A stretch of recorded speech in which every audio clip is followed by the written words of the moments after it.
Hello and welcome to another episode of Our Story, 250 Years of the United States of America. Today, we continue telling the story of the Corps of Discovery, cover Jefferson's second inauguration, and wrap up, at least for now, the Barbary Wars that have been simmering in the Mediterranean. As we'll be focusing on the Lewis and Clark expedition, we'll summarize other stories a bit today rather than sticking strictly to chronological order. But intros out of the way, welcome to 1805 in America. It's New Year's Day in the United States of America, and today the holiday is celebrated in Fort Mandan out west, with Clark writing, "The day was ushered in by the discharge of 2 cannon. We suffered 16 men with their music to visit the first village for the purpose of dancing, by, as they said, the particular request of the chiefs of that village. About 11 o'clock, I with an interpreter and 2 men walked up to the village. I found them much pleased at the dancing of our men. I ordered my black servant to dance, which amused the crowd very much. And some, what astonished them, that so large a man should be active. Some few drops of rain about sunset. At dark it began to snow, and snowed the greater part of the night." On January 11th, President Thomas Jefferson signs an act that is pivotal for Michigan's statehood in the future. Since 1800, the Indiana Territory has included what is to become the state of Michigan. The size and limited infrastructure of this massive territory has led to communication issues, including missed elections, as there is a great distance between Detroit and Indiana's capital, Vincennes. This led Michigan settlers to petition Congress for their own territorial government, and today, that hope becomes a reality. Detroit, which is already an established settlement in the area, is named the territorial capital, and we'll get an update on Detroit a bit later in the year. 1 month later, we head back out west where Jean-Baptiste Charbonneau, the son of Sacagawea, is born, with Meriwether Lewis aiding in the baby's delivery. In the February 11th journal entry, Lewis writes, "The party that were ordered last evening set out early this morning. The weather was fair, and cold wind northwest about 5 o'clock this evening. About 5 o'clock this evening, one of the wives of Charbonneau was delivered of a fine boy. It is worthy of remark that this was the first child which this woman had borne, and as is common in such cases, her labor was tedious and the pain violent. Mr. Jessamy informed me that he had frequently administered a small portion of the rattlesnake, which he assured me had never failed to produce the desired effect, that of hastening the birth of the child. Having the rattle of a snake by me, I gave it to him, and he administered 2 rings of it to the woman, broken in small pieces with the fingers, and added to a small quantity of water. Whether this medicine was truly the cause or not, I shall not undertake to determine, but I was informed that she had not taken it more than 10 minutes before she brought forth. Perhaps this remedy may be worthy of future experiments, but I must confess that I want faith as to its efficacy." Briefly, to wrap up our story from yesterday, on March 1st, Justice Samuel Chase is acquitted of impeachment charges by the U.S. Senate. The vote for impeachment made it through the House relatively easily, but the more narrowly divided Senate doesn't reach the 2/3 majority needed for impeachment, and Chase is safe. The failure to impeach Justice Chase causes the Jeffersonian Republicans to scrap plans for future judicial impeachments. Lewis and Clark spend the winter months trading and plotting their next push west, hoping to make it to the Pacific by next winter via the Columbia River. In their talks with the Hidatsa Indians, they are informed that should they remain on the Missouri River, they will encounter a great falls. Remember, the initial goal, besides simple exploration, is the finding of a northwest passage from the Atlantic to the Pacific. It's theorized that the Missouri River will lead to a symmetrical continental watershed where a single mountain range, the Rockies, will allow a brief overland crossing to the Columbia River, which will eventually lead to the Pacific. Their hearing of a Great Falls likely reinforces the idea that they're about to hit this high point, and once portaging, the boats up the falls will begin traveling downstream to the coast. On March 3rd, the Louisiana Territory is created, giving the newly acquired land a government unto itself, removing the designation of a federal district and gaining more autonomy. Nowadays, many acts that are passed and set for future enactment go into effect on January 1st, but as is the custom for the time, especially in matters of statehood and the creation of new governments and government services, the District of Louisiana is set to become a territory as of July 4th of this year. The next day, March 4th, is Inauguration Day, and Thomas Jefferson is sworn in for his second term as President of the United States, in a ceremony held inside the Senate chamber of the U.S. Capitol. It's a clear, mild day in the nation's capital, and the crowd gathering outside is considerably larger than the one that witnessed his first inauguration 4 years ago. At noon, as his final action as vice president, Aaron Burr presides over the Senate for the final time, announcing that the House and Senate are assembled to witness the administration of the oath of office. Chief Justice John Marshall steps forward to administer the oath prescribed by the Constitution, and despite their well-known political rivalry, the two men exchange the necessary formalities without incident. This speech is shorter than his first, but similar in tone. He talks about unity among Americans despite party divisions, the importance of a frugal government, the preservation of peace, and the protection of individual liberty. Let's listen in to that inaugural address now.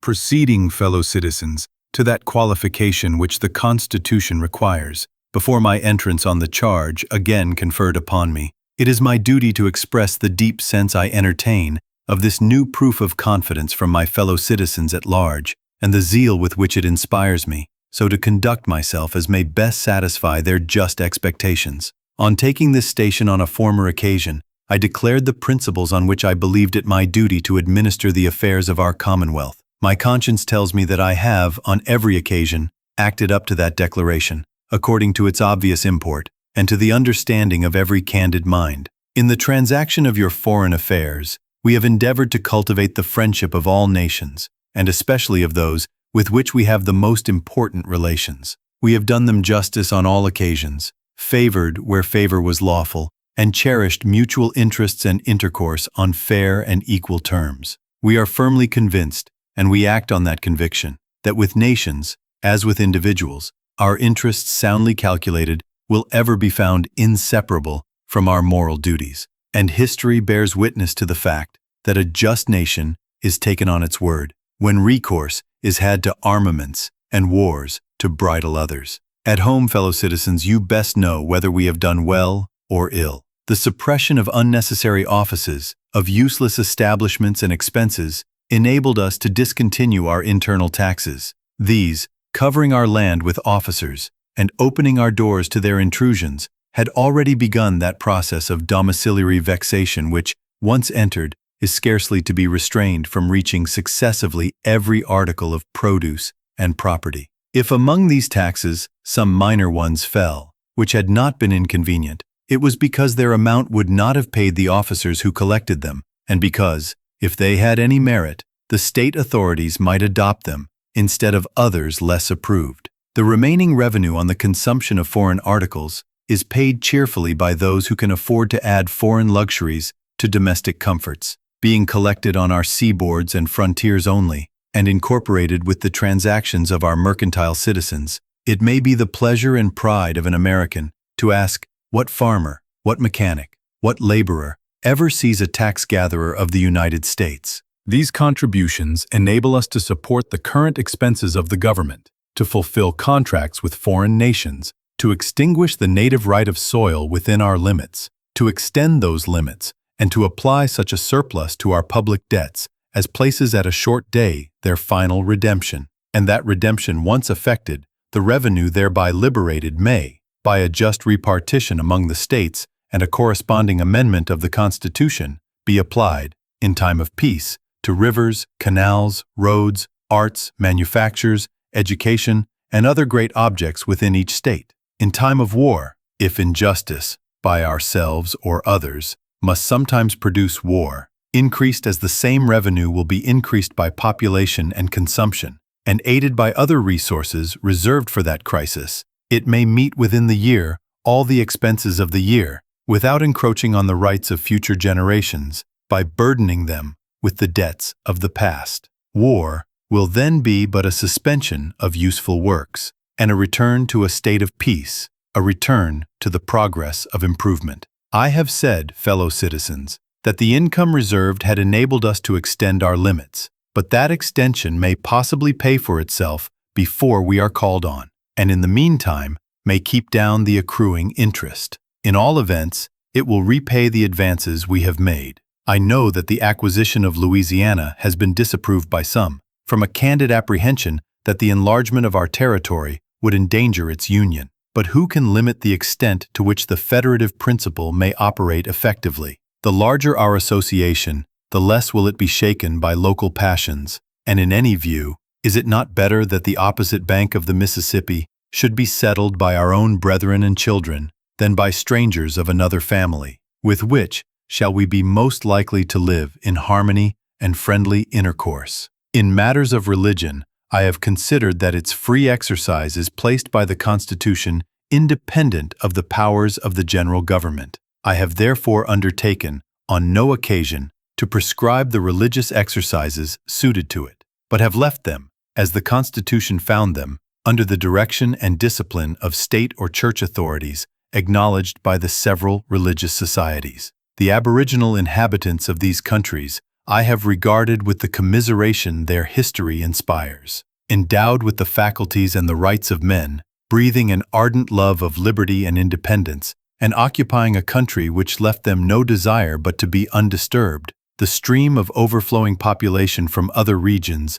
directed itself on these shores. Without power to divert or habits to contend against, they have been overwhelmed by the current or driven before it, now reduced within limits too narrow for the hunter's state. Humanity enjoins us to teach them agriculture and the domestic arts, to encourage them to that industry which alone can enable them to maintain their place in existence, and to prepare them in time for that state of society which, to bodily comforts, adds the improvement of the mind and morals.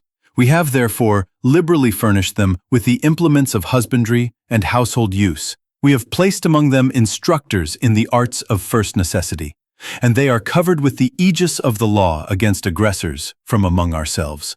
But the endeavors to enlighten them on the fate which awaits their present course of life, to induce them to exercise their reason, follow its dictates, and change their pursuits with the change of circumstances, have powerful obstacles to encounter. They are combated by the habits of their bodies, prejudice of their minds, ignorance, pride, and the influence of interested and crafty individuals among them, who feel themselves something in the present order of things and fear to become nothing in any other.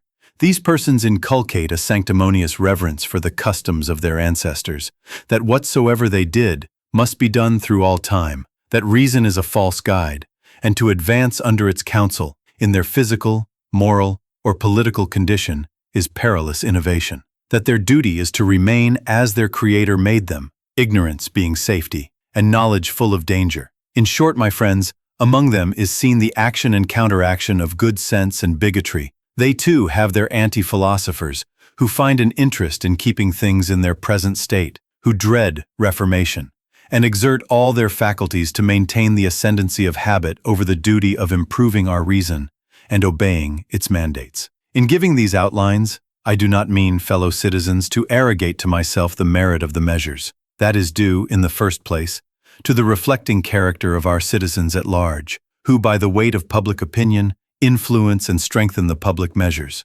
It is due to the sound discretion with which they select from among themselves those to whom they confide the legislative duties. It is due to the zeal and wisdom of the characters thus selected, who lay the foundations of public happiness in wholesome laws, the execution of which alone remains for others. And it is due to the able and faithful auxiliaries, whose patriotism has associated with me in the executive functions. During this course of administration, and in order to disturb it, the artillery of the press has been leveled against us, charged with whatsoever its licentiousness could devise or dare. These abuses of an institution so important to freedom and science are deeply to be regretted, inasmuch as they tend to lessen its usefulness and to sap its safety. They might indeed have been corrected by the wholesome punishments reserved and provided by the laws of the several states against falsehood and defamation, but public duties more urgent press on the time of public servants, and the offenders have therefore been left to find their punishment in the public indignation. Nor was it uninteresting to the world that an experiment should be fairly and fully made, whether freedom of discussion, unaided by power, is not sufficient for the propagation and protection of truth, whether a government, conducting itself in the true spirit of its constitution, with zeal and purity, and doing no act which it would be unwilling the whole world should witness, can be written down by falsehood and defamation. The experiment has been tried. You have witnessed the scene. Our fellow citizens have looked on, cool and collected. They saw the latent source from which these outrages proceeded. They gathered around their public functionaries, and when the Constitution called them to the decision by suffrage, they pronounced their verdict, honorable to those who had served them, and consolatory to the friend of man, who believes he may be entrusted with his own affairs. No inference is here intended that the laws, provided by the state against false and defamatory publications, should not be enforced. He who has time renders a service to public morals and public tranquility in reforming these abuses by the salutary coercions of the law. But the experiment is noted to prove that, since truth and reason have maintained their ground against false opinions in league with false facts, the press, confined to truth, needs no other legal restraint. The public judgment will correct false reasonings and opinions on a full hearing of all parties, and no other definite line can be drawn between the inestimable liberty of the press and its demoralizing licentiousness.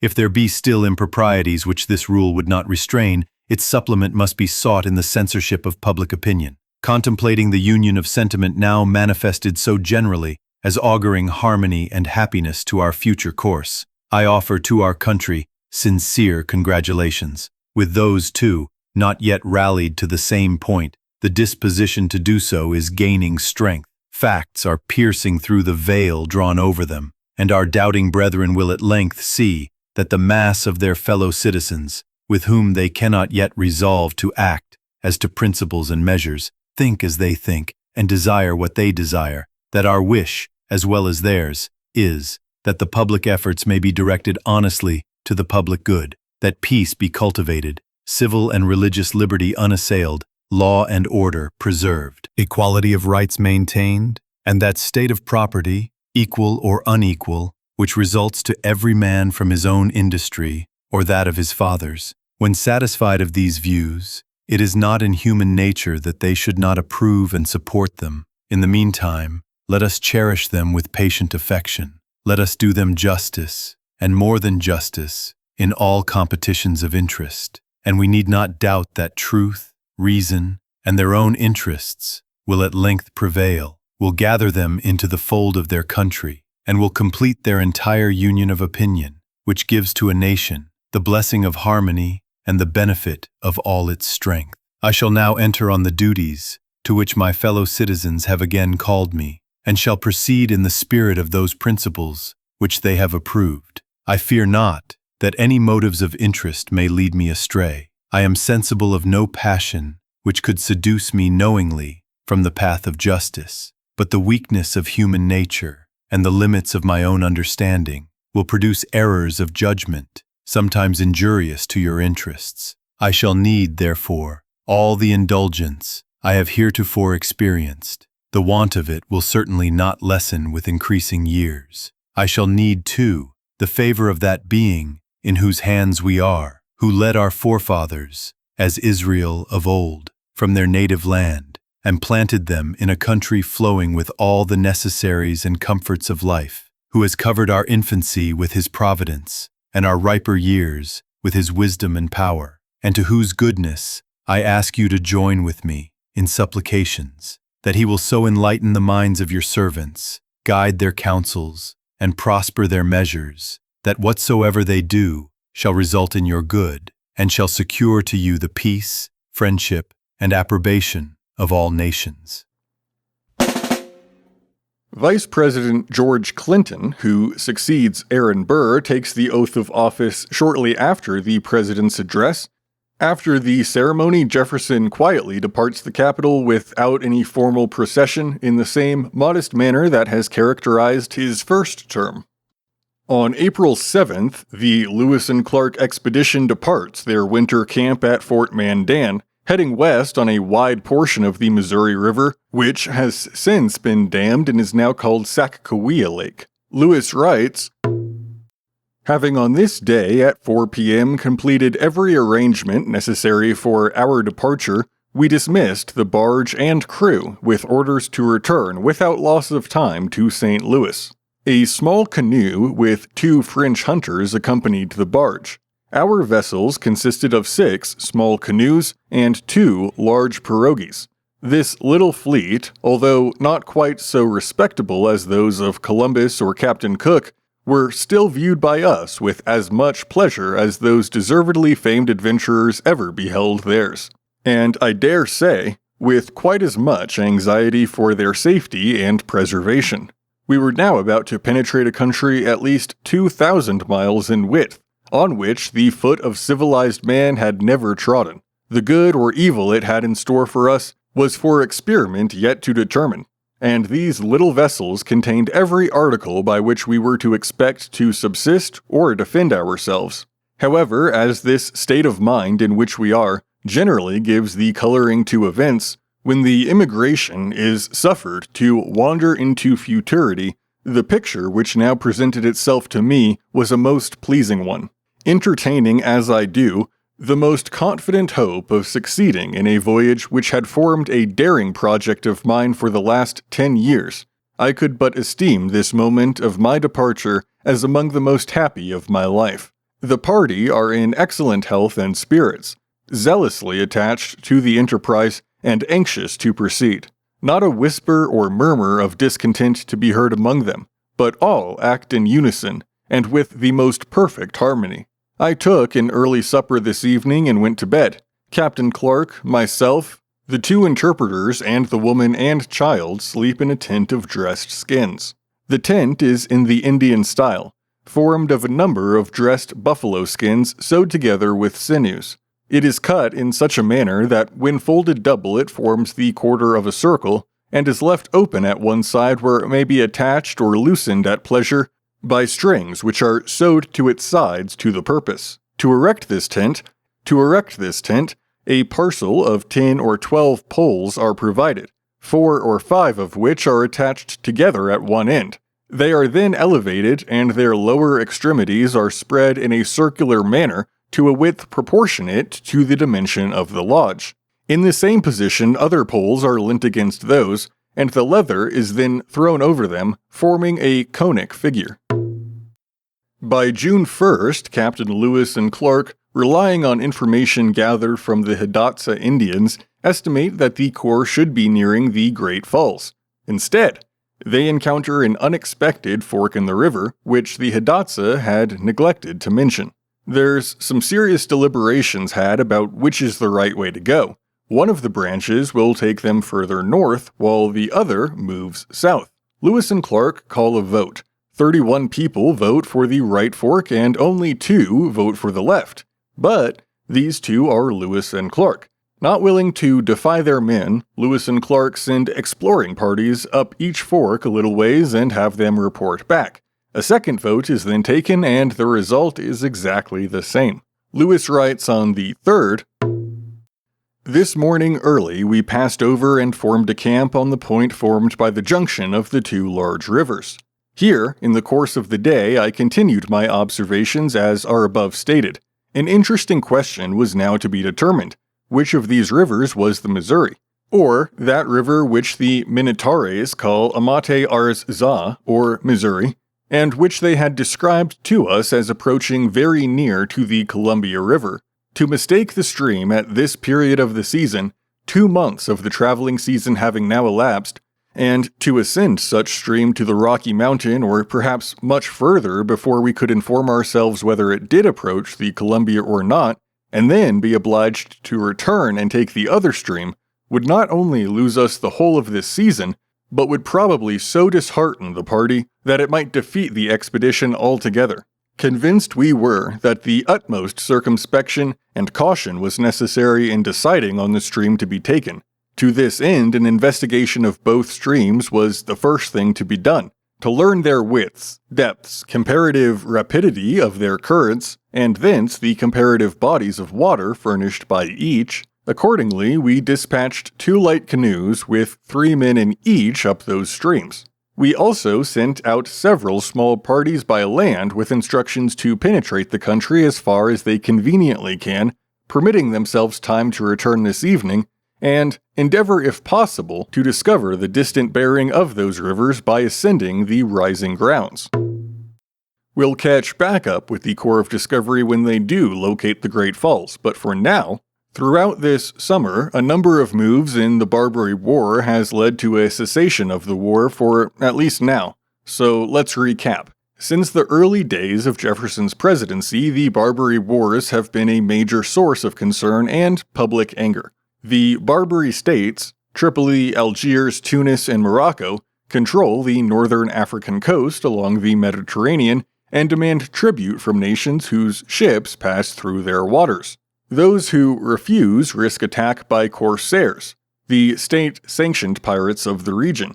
In the past decade, hundreds of American sailors have been captured and sold into slavery after their merchant ships were seized. Before the War for Independence, American ships enjoyed the protection of the powerful British Navy, but now, without that shield, the United States must negotiate or fight on its own. Many European powers pay annual tribute to the Barbary rulers, finding it cheaper than war. Jefferson, however, opposes the practice.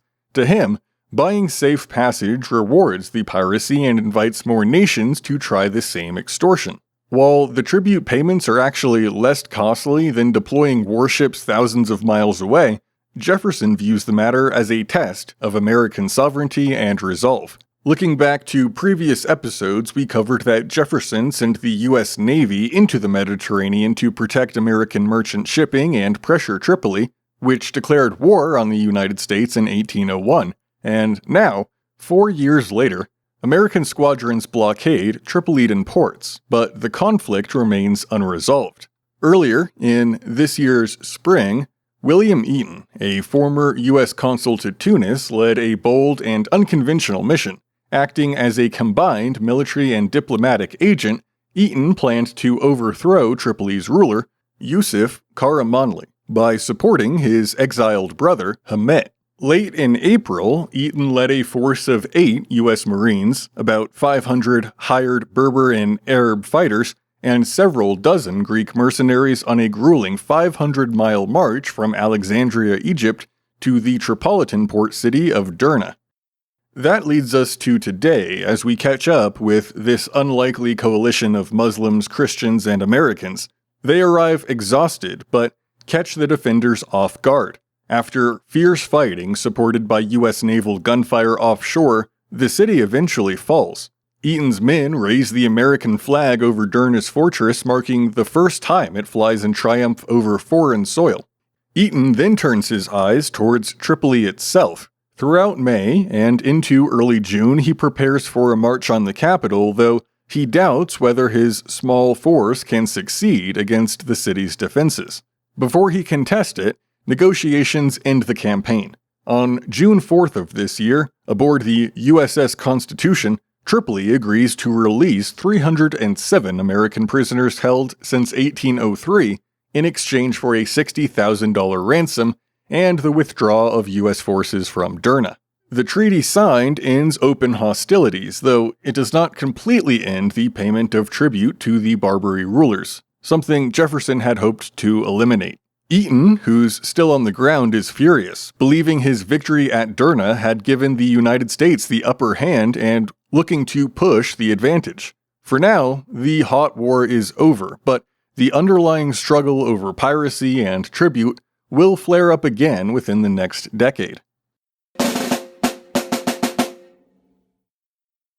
On the 11th of June, Detroit burns to the ground and most of the city is destroyed. Detroit caught fire in the early morning, and the blaze is believed to have started in or near the stables of John Harvey, the local baker, though no official cause is determined. Rumors spread that hot ashes from a pipe ignite piles of dry hay and straw, and it's a hot, dry, and windy day. As you would expect for a frontier town, nearly all of Detroit's 600 structures are made of wood, and the flames spread rapidly. One of the first buildings to burn is a nearby barn, and then the fire quickly races through the crowded wooden city. Without any formal fire department, residents form a bucket brigade. Citizens line up between the Detroit River and the fire, passing bucket after bucket of water, but strong winds carry the flames from building to building, and even the riverfront cannot save the city. Within just 6 hours, Detroit is almost completely destroyed. The only structures still standing are the old British fort on the north side of the stream and a warehouse on the river. A few brick chimneys mark where wooden buildings once stood, and more than a century of growth is simply erased. Now, remarkably, no one dies. Newspapers credit this to the fact that the fire began on a sunny morning when people were awake and active. One account in a local paper notes, "The rapidity of the destruction was perhaps unprecedented, but will not appear surprising to anyone previously acquainted with the place. The buildings were mostly old, all of wood, and dry as tinder and extremely crowded together." In the aftermath of the blaze, Catholic pastor Gabriel Richard organizes food and aid from farms on both sides of the Detroit River and secures federal funds for rebuilding. He coins the Latin phrase that becomes the city's motto, and translates to, "We hope for better things. It will arise from the ashes." When rebuilding begins, Territorial Judge Augustus Woodward proposes a street plan modeled after Washington, D.C., with diagonal avenues radiating from the city center, similar to Paris. Although the plan is significantly scaled back, elements remain to this day, such as streets radiating from Campus Martius and Grand Circus. After this eventful summer in the United States, we head back to the Corps of Discovery in the Louisiana Territory. When we last left them, remember they were looking for the Great Falls to confirm that they were heading up the Missouri River. Well, anxious to prove he's right, Lewis scouts ahead of the rest of the Corps and is overjoyed, at least at first, to find the Great Falls. And he writes, "My ears were saluted with the agreeable sound of a fall of water, and advancing a little further I saw the spray arise above the plain like a column of smoke, which would frequently disappear again in the instant caused, I presume, by the wind, which blew pretty hard from the southwest. I did not, however, lose my direction to this point, which soon began to make a roaring too tremendous to be mistaken for any cause short of the Great Falls of the Missouri. Here I arrived about 12 o'clock, having traveled, by estimate, about 15 miles. I hurried down the hill, which was about 200 feet high and difficult of access, to gaze on this sublimely grand spectacle. I took my position on the top of some rocks about 20 feet high opposite the center of the falls. This chain of rocks appear at once to have been formed a part of those over which the waters tumbled, but in the course of time has been separated from it to the distance of 150 yards, lying parallel to it and forming a abutment against which the water, after falling over the precipice, beats with great fury. It soon becomes clear that portage around the Great Falls is going to be far more difficult and will require more than one day as planned. To help with the challenge, the men fashion crude wagons from felled trees and drag the canoes and equipment across miles of unforgiving, cactus-strewn terrain. It takes almost a month and a half to take all their gear, only 18 miles, one of the slowest parts of the whole trip. It's August 8th when we catch back up with the Corps of Discovery, and Lewis and Clark believe that the fate of the expedition hangs on finding the Shoshone and buying horses from them, as it's the only way the Corps can hope to cross the Rocky Mountains before winter. Luckily, before she was kidnapped by the Hidatsa at age 12, Sacagawea actually lived among the Shoshone people along the border of what's modern-day Montana and Idaho. While Sacagawea doesn't guide the expedition, her childhood memories provide valuable clues that they are on the right path to the Shoshone. On August 8th, Lewis writes in his journal, "The Indian woman recognized the point of a high plain to our right, which she informed us was not very distant from the summer retreat of her nation on a river beyond the mountains. This hill, she says, her nation calls the Beaver's Head, from a conceived resemblance.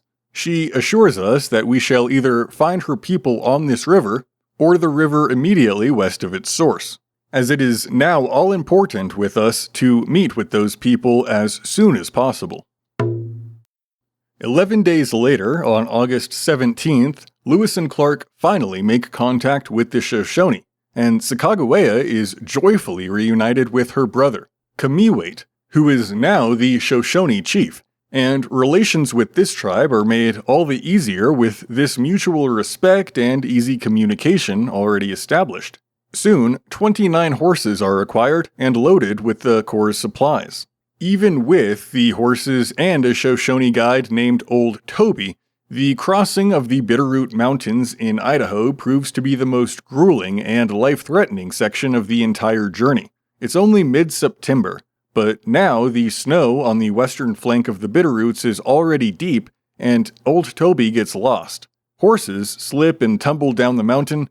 The men, who have grown accustomed to eating 5 to 7 pounds of meat daily in the game-rich plains, begin to starve. They become so desperate that they start eating the injured horses. 11 days later, they make it to the other side and stumble out of the forest, snowblind and weak with hunger. They soon make contact with the Nez Perce Indians, who debate killing the half-dead intruders who are accompanied by a Shoshone woman, as the Shoshone are their bitter enemies. But a woman named Watkuis, who lives among the white men as a captive, convinces them to spare the strangers and befriend them. The Nez Perce hospitality has one drawback. Lewis and Clark's men make themselves sick from overindulging on piles of dried fish and boiled roots. Clark writes in his journal, "I find myself very unwell all the evening from eating the fish and roots too freely." A week later, he adds, "Captain Lewis and myself eat a supper of roots boiled, which swelled us in such a manner that we were scarcely able to breathe for several hours." On November 7th, after paddling dugout canoes down the treacherous Columbia River for weeks, Clark believes the men have finally reached the Pacific, saying, "Great joy in camp, we are in view of the ocean. This great Pacific Ocean which we been so long anxious to see, and the roaring of noise made by the waves breaking on the rocky shores, as I suppose, may be heard distinctly." To Clark's eventual dismay, it is realized that they have in reality only arrived at the edge of Gray's Bay, a brackish estuary 20 miles inland from the Pacific. Powerful waves and strong winds swamp and paralyze the canoes for days. On the 9th of November, Clark writes about the harsh weather and trying elements the Corps experiences now that they're camped on the shores of the Pacific. "The tide of last night did not rise sufficiently high to come into our camp, but the canoes, which was exposed to the mercy of the waves, etc., which accompanied the returning tide, they all filled, and with great attention we saved them until the tide left them dry.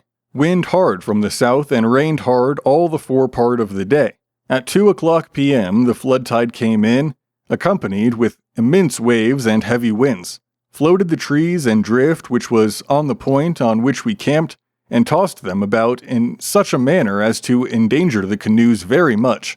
With every exertion and the strictest attention by every individual of the party was scarcely sufficient to save our canoes from being crushed by those monstrous trees, many of them nearly 200 feet long and from 4 to 7 feet through. Our camp entirely under water during the height of the tide, every man as wet as water could make them, all the last night, and today all day as the rain continued all day. At 4:00 p.m. the wind shifted about to the southwest and blew with great violence, immediately from the ocean for about 2 hours. Notwithstanding the disagreeable situation of our party, all wet and cold, and one which they had experienced for several days past, they are cheerful and anxious to see further into the ocean. The water of the river being too salt to use, we are obliged to make use of rainwater. Some of the party, not accustomed to salt water, has made too free a use of it. On them it acts as purgative. At this dismal point we must spend another night, as the wind and waves are too high to proceed. On November 14th, Clark writes, "Rained all the last night without intermission, and this morning wind blows very hard, but our situation is such that we cannot tell from what point it comes. One of our canoes is much broken by the waves dashing it against the rocks." The Corps finally crosses the estuary with the help of local Clatsop Indians and their large ocean-going canoes, and arrives at the true Pacific on November 24th. After finally reaching the coast, it's time to hunker down in winter quarters. Lewis and Clark put the decision to a vote as to where to build Fort Clatsop, their home for the next 5 months. A tally of the votes is recorded in Clark's journal. And while technically they're not in the United States, it could be argued that this vote sets records, as both the black slave and Sacagawea, an Indian woman, have their votes counted. Construction begins near the mouth of the Columbia River on the south side, in what is now Clatsop County, Oregon. They are about 7 miles inland from the Pacific Ocean along the Noodle River, and choose this location for its access to fresh water, timber, and proximity to the coast for potential resupply by sea. We'll catch back up with them tomorrow, but today that's it for the Corps of Discovery. We're going to backtrack through the year just a little bit to tell the story of Zebulon Pike, whose journey this year takes him through the winter and into next year. In July, a man by the name of Zebulon Pike Jr. is ordered by General Wilkinson to explore and report upon the Mississippi River from St. Louis to its source, search for possible sites for military posts, foster good Indian relations with the local Indians, make peace, if possible, between various Indian tribes, and find out what he can about the British traders who still occupy posts in the new Louisiana Territory. Pike's 1805 journey is, of course, largely overshadowed in the history books by that of Lewis and Clark's expedition, but his name bears special significance to many in the Rocky Mountain area. This is the first time that we've mentioned General Wilkinson as well, and he is a slippery character whose motives and even some actions are unknown to all his contemporaries. Though he will come up again soon in regards to not only foreign relations, but also the former Vice President Aaron Burr, who himself is harboring dark secrets. We'll focus a whole episode on that come Monday, so for now, we'll remain focused on Pike's expedition, and instead of going month by month, I'll just summarize this entire first journey.